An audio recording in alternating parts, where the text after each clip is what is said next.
Guys, kalau sebelum nonton itu subscribe dulu ya, loncengnya dinyalain ya, kayak ada lampunya warna kuning. Bye bye, sampai jumpa di like, comment, share, dan subscribe. Tombol lonceng diklik sampai berwarna abu-abu. Bye bye. Berikut adalah beberapa contoh cerita seram penjual makanan sesuai cerita masyarakat sekitar. Cerita penjual bakso yang didatangi hantu wanita di kuburan. Di sebuah desa terpencil, ada seorang penjual bakso bernama Pak Slamet. Ia biasa berjualan di malam hari di dekat sebuah kuburan. Suatu malam, Pak Slamet sedang berjualan seperti biasa. Tiba-tiba, ia melihat seorang wanita berpakaian putih berdiri di depan gerobaknya. Wanita itu memesan bakso 1 porsi. Pak Slamet pun memberikan bakso kepada wanita itu. Setelah menerima bakso, wanita itu pun memakannya. Namun, setelah selesai makan, wanita itu tidak membayar baksonya. Pak Slamet pun bertanya kepada wanita itu mengapa ia tidak membayar baksonya. Namun, wanita itu tidak menjawab.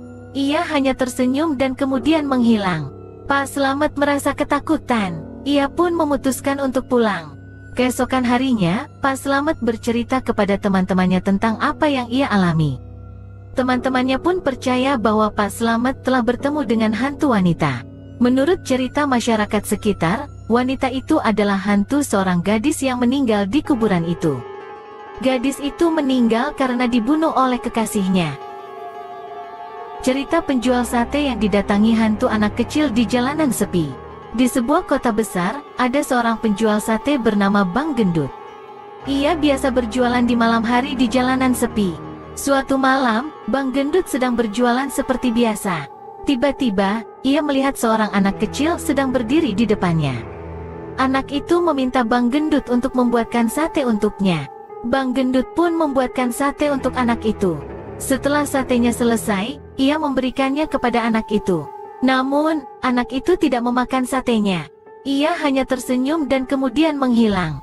Bang Gendut merasa heran dan ketakutan. Ia pun memutuskan untuk pulang. Keesokan harinya, Bang Gendut bercerita kepada teman-temannya tentang apa yang ia alami. Teman-temannya pun percaya bahwa Bang Gendut telah bertemu dengan hantu anak kecil. Menurut cerita masyarakat sekitar, anak kecil itu adalah hantu seorang anak yang meninggal karena kecelakaan.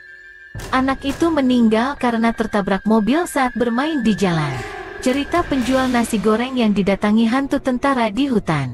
Di sebuah hutan, ada seorang penjual nasi goreng bernama Pak Slamet. Ia biasa berjualan di malam hari di dekat sebuah gubuk tua. Suatu malam, Pak Slamet sedang berjualan seperti biasa. Tiba-tiba, ia melihat seorang tentara sedang berdiri di depan gerobaknya. Tentara itu memesan nasi goreng kepada Pak Slamet. Pak Slamet pun membuatkan nasi goreng untuk tentara itu. Setelah nasi gorengnya selesai, ia memberikannya kepada tentara itu.